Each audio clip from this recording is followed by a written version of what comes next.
now this is what Peerless has come up to. আপনারা যদি এখন গিয়ে থাকেন পিয়ারলেসে দেখবেন এই নতুন বিল্ডিংটি হয়েছে সত্যি মানে this is a state of art building, অসম্ভব ভালো একটি বিল্ডিং হয়েছে। সিঙ্গাপুর এবং শ্রীলঙ্কান আর্কিটেকচার দিয়ে করা এটা। Anyway, I used to work as an associate specialist, as a consultant at Whit's Cross University Hospital, London আমি ছিলাম, ওখানে কাজ করতাম, তারপর তো এখানে আসা। I thank you all, যেটা সপ্তর্ষি বললো যে এই গরমের মধ্যেও আপনারা সবাই যে কভার করার জন্য এসেছেন। I thank you all for giving me the opportunity to talk on today's topic, which is very interesting a topic. I could talk on this because আমার এই কক্লিয়ার ইমপ্লান্ট এই যে ব্যাপারটা আছে, আমার এটাতে royal London ear nose and throat hospital যেটা লন্ডনে আছে RNDNE, সেখান থেকে আমার ফেলোশিপ করা আছে cochlear ইমপ্লান্টে। So I do this surgery because of my fellowship. Now let's lift the curtain, আমরা একটু উন্মোচন করি এই যে ব্যাপারটা কি কক্লিয়ার ইমপ্লান্ট, এই নিয়ে তো এত কথাবার্তা আপনাদের শুনছি। এইটা খুব ইম্পর্টেন্ট যে আমরা মানুষ কিভাবে শুনি, এখান থেকে আমরা বেসিক একটু যদি আরম্ভ করি, then it will be very easy for you. The sound waves comes inside the ear, they travel through the canal, they vibrate the eardrum. After the eardrum there are three small bones of hearing, the malleus, incus and the stapes, which vibrates, and then here in the inner ear there is something called a cochlea. The cochlea contains a special fluid. This vibration goes inside the cochlea, that fluid it also vibrates. A vibration is special fluid হওয়ার জন্য একটা static electricity তৈরি হয়।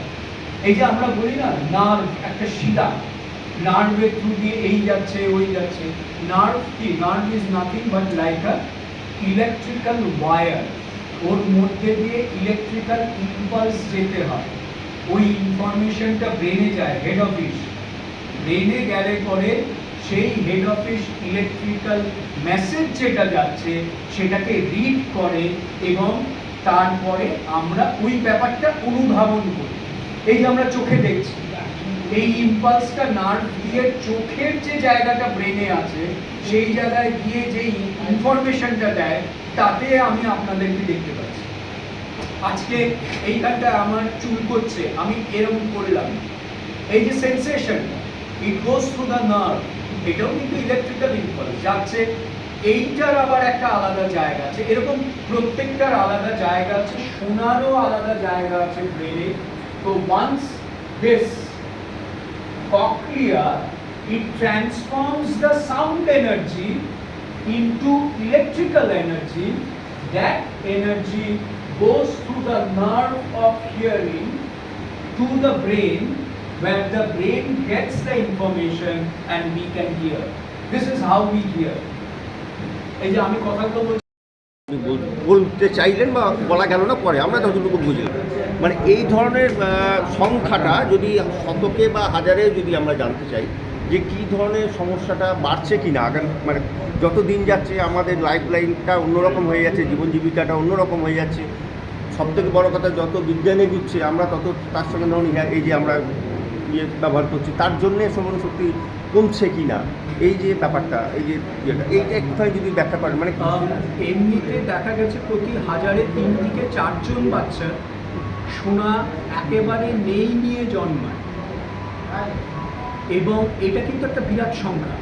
1000-এর কথা বলছি, 3 থেকে 4। ভারতবর্ষের population যদি আপনারা দেখেন তাহলে কিন্তু সেটা বেশ কিছু একটা বড় সংখ্যা। তাহলে এটার কিন্তু একটা সময় এটার কোনো চিকিৎসা ছিল না।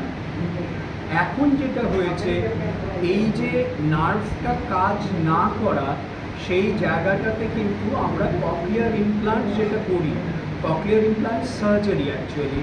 কক্লিয়ার ইমপ্লান্ট হলো একটি কৃত্রিম নার্ভ, শিরা, শোনার যে নার্ভ ওই মেশিন আকারে আসে, যেটা কিনা আমরা অপারেশন করে প্রতিস্থাপিত করি কানের ভেতর, ইনার ইয়ার। এবং যে জায়গাটা ককলিয়ার সঙ্গে আমাদের ব্রেনের যে কানেক্টিভিটি, সেই জায়গাটায় ওই ইলেকট্রোডটা বসিয়ে নিয়ে সে আবার শুনতে পায়। এবার এই বাচ্চা যে কিনা এই জিনিসটা যদি না করা হতো, তাহলে পরে কিন্তু তার পথটা অন্যরকম হয়ে যেত।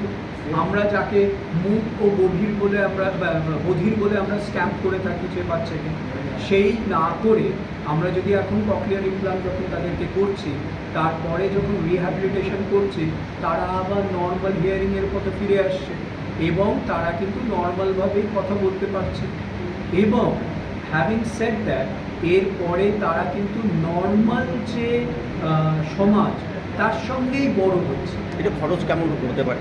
ককলিয়ার ইমপ্লান্ট নানাবিধ খরচা আছে, কারণ নানাবিধ ইলেকট্রোডসের টাইপসের উপরে এটা নির্ভর করে। মোটামুটি 5-5.5 লক্ষ টাকার থেকে সে তো 14-15-16 লক্ষ টাকা অবধি আছে খরচা। আপনাকে আরেকটা জিনিস বুঝতে হবে, প্রথম কথা হচ্ছে যে খরচাটা আমি বললাম, সেই খরচাটা এখনকার যুগে বিরাট একটা বড় খরচা নয়, যদি আমি সেই বাচ্চাটি সারাটা জীবন দেখি। আজকে একটা বাচ্চাকে আমি দোকানে 5 লাখ কি 10 লাখ, 8 লাখ 16 লাখ এই খরচা করে আমি করে দিই। রিহ্যাবিলিটেশন দিলাম, বাচ্চাটি কথা বললো, নর্মাল লাইফস্টাইলে ফিরে এলো। নর্মাল লাইফস্টাইলে ফিরে আসা মানে কি, সে কিন্তু নর্মাল স্কুলে গেল, কলেজে গেল, চাকরির ক্ষেত্রেও গেল। যদি এটা আমরা না করতে পারতাম, যেটা আমরা আগেকার দিনে পারতাম না, তাহলে this child would have been a burden to himself, to the family, to the society. আচ্ছা, বাচ্চা ছাড়া এমনি সাধারণ মানুষ যারা, মানে ধরুন এই যেমন বললাম যে আমরা কানে হেডফোন ব্যবহার করা, অতিরিক্ত শব্দের মধ্যে থাকা, তার জন্য তো এফেক্ট করতেই পারে এবং শ্রবণ শক্তি কমতে পারে। সেক্ষেত্রে মানে এই ধরনের প্রবণতাটা কেমন, মানে কি পাচ্ছেন আপনারা আপনাদের এই ডাক্তারি জীবনে? আজকে কিন্তু যত রকমের বিজ্ঞানও এগোচ্ছে, মডার্নাইজেশন হচ্ছে, সাউন্ড পলিউশন তত কিন্তু বাড়ছে। তার পেছনে কিন্তু বিজ্ঞানকে দোষ দেব না, মানুষকে দোষ দেব। The way we are using the sound, তার জন্য সাউন্ড পলিউশনটা বাড়ছে। প্লাস মেডিকেশনস কিছু আছে, অসুখ বিসুখ, এই যে ভাইরাল ইনফেকশন যেগুলো আসছে, অনেক ভাইরাল ইনফেকশনস আছে, তারা ডিরেক্টলি কিন্তু কানের শ্রবণ ক্ষমতাটার উপরে এফেক্ট করছে। তাহলে এই সব মিলিয়ে জিনিসটাও কিন্তু বাড়ছে আমাদের। সেই সংখ্যাটা কেমন হতে পারে? সেই সংখ্যাটা কিন্তু আমরা যেটা দেখছি, 3 to 4% of cases in 1000 population, মানে পার্সেন্ট বলবো না, 1000-এ 3 থেকে 4 জন মানুষের কিন্তু এটা করে দিচ্ছে। মানে এটা কি একদম শব্দ দূষণ এটাকে দায়ী করবো, নাকি না তার সঙ্গে আপনার এই ক্রিটিক্যাল রোগগুলো সেগুলোকে দায়ী করবো? আমরা শব্দ দূষণকে তো ডেফিনেটলি দায়ী করবো, কিছু ডেফিনেটলি দায়ী করবো। তার সঙ্গে অন্যান্য আছে, যেরকম ভাইরাল ইনফেকশন, এগুলো আমরা বললাম, কিন্তু শব্দ দূষণকে ডেফিনেটলি আমরা দায়ী করবো।